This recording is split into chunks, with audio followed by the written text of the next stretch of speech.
Ever wondered why your uncle, who hasn't worked since the Bush administration, drives a Porsche, while you're grinding for debt-free points?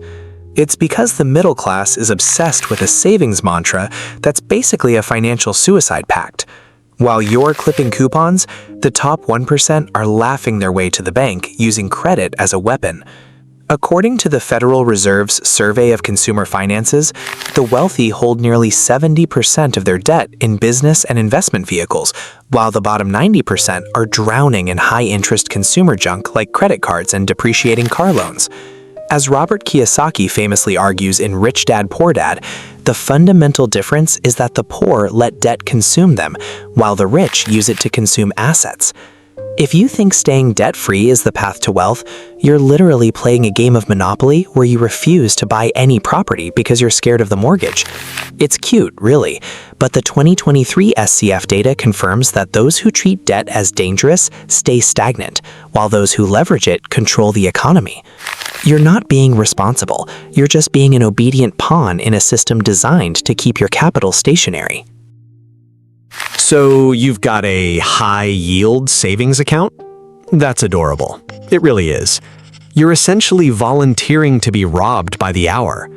The Bureau of Labor Statistics, BLS, CPI data, shows that over the last 50 years, inflation has systematically outpaced average savings APYs, creating a savings penalty that effectively nukes your purchasing power. Dr. Jeremy Siegel, a renowned economist, notes that currency devaluation is a feature, not a bug, of the modern fiat system. Every dollar you tuck away in a 4% account is actually losing real value annually when you factor in the true cost of living and the tax on that measly interest.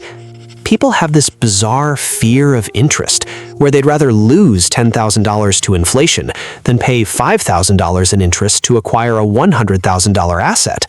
It's a psychological glitch. A case study of the 1970s stagflation era proves that cash hoarders were wiped out, while those holding leveraged hard assets saw their net worth skyrocket. You aren't saving for the future. You're subsidizing the bank's ability to lend your own money back to someone smarter than you at 10 times the rate. If your money isn't moving faster than the Fed can print it, you're just a glorified piggy bank for the creditor class. Let's talk about why your math is failing you. If you save $100,000 and buy a house cash and it goes up 5%, you made $5,000. Big whoop.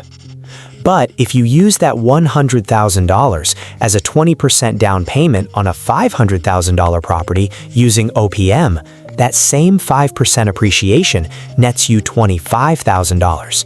That is a 25% return on your actual cash, not 5%. This is the mathematical power of financial leverage. Research by the S&P CoreLogic Case-Shiller Index consistently shows that leveraged real estate has outperformed the S&P 500 when factoring in the velocity of capital. This concept allows you to use O.P.M to recoup your initial seed money via a cash-out refinance and move into the next deal almost immediately.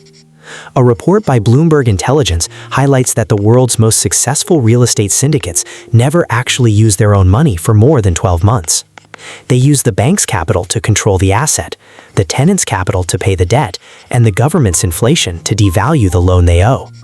While you're waiting 3 years to save for your next safe purchase, the guy using O.P.M has already closed 5 deals and is currently scouting his 6th. It's not about how much money you have, it's about how much money you can move. If you still think debt is for the desperate, explain why private equity firms like Blackstone thrive on it. They use leveraged buyouts, LBOs, to acquire massive corporations with maybe 10% of their own skin in the game, loading the rest onto the company's balance sheet. Look at the SEC filings for the 1988 RJR Nabisco takeover. It was a $25 billion deal where the buyers barely touched their own bank accounts. Official statistics from the American Investment Council reveal that PE-backed companies often grow at twice the rate of their debt-free peers because they have the dry powder to scale. Then there's the buy, borrow, die strategy used by the ultra-wealthy. Instead of selling stocks and paying a 20% capital gains tax, they take low-interest loans against their portfolios. Forbes reports that Larry Ellison and Elon Musk have used billions in credit lines secured by their shares to fund their lifestyles and new ventures without ever triggering a taxable event. While you're stressed about a $300 car payment, these guys are borrowing hundreds of millions to buy companies that pay off those very loans. The system isn't rigged against you. You're just the only one playing by the rules that were written for people who aren't allowed to win. Here's the part where your brain might melt. Debt is not income. Under Internal Revenue Code, IRC, Section 1001, the proceeds from a loan are not taxable because there's an obligation to repay. This creates the ultimate arbitrage play. If you can borrow at 5% and invest that capital into a business or asset yielding 12%, you are pocketing a 7% spread using money that isn't yours, and you don't owe the IRS a dime on the principal you received. This is why cash-out refinancing is the holy grail of wealth building. You take a property that appreciated, pull out the equity as a loan, and use that tax-free liquidity to buy more assets. It's a legal loophole the size of a Galaxy-class starship. A breakdown of tax law precedents by the Tax Foundation confirms that this strategy allows investors to maintain a lifestyle of high liquidity while showing a loss on paper due to interest deductions. You're over here stressing about your 22% income tax bracket, while the pro-leverage crowd is living off debt that the government treats as a neutral liability. It's the ultimate financial alchemy, turning a bank's liability into your tax-free growth engine. If you aren't using the IRC to your advantage, you're basically just making a voluntary donation to the Treasury. Most people walk into a bank like they're asking for a kidney, but the lender's paradox proves they need you more than you need them. According to FDIC quarterly banking reports, major banks have loan-to-deposit ratios that they must maintain to stay profitable and compliant with federal regulations. They aren't doing you a favor. They are literally in the business of selling money, and if they don't sell it, they die. A research paper published in the Journal of Financial Economics highlights how banks are systemically incentivized to issue credit to low-risk, leveraged entities. This is where the shift to non-recourse debt happens. In professional deals, the asset itself is the only collateral. If the deal goes south, the bank takes the building, not your house, your dog, or your retirement fund. Academic research from NYU Stern shows that this decoupling of personal liability from capital acquisition is the primary driver of entrepreneurial risk-taking. Banks are sitting on mountains of cash that lose value every second it's not lent out, which is why they offer better terms to the guy who wants $5 million for a plaza than the guy who wants $50,000 for a personal loan. You've been conditioned to be a good borrower for a credit card, but you should be a profitable partner. It's time for a paradigm shift. Move from a consumer mindset to a deal flow mindset.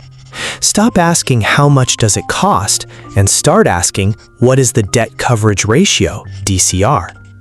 If an asset generates enough cash to pay the O.P.M back and leaves a profit, the price is almost irrelevant. Deductive logic dictates that if you can decouple your personal social security number from your debt by building business credit, your upside becomes infinite while your personal risk is capped. Small Business Administration (SBA) 7A loan data proves that leveraged businesses scale significantly faster than those that bootstrap from personal savings. In fact, the correlation between access to credit and market dominance is nearly 1-to-1 in the tech and manufacturing sectors.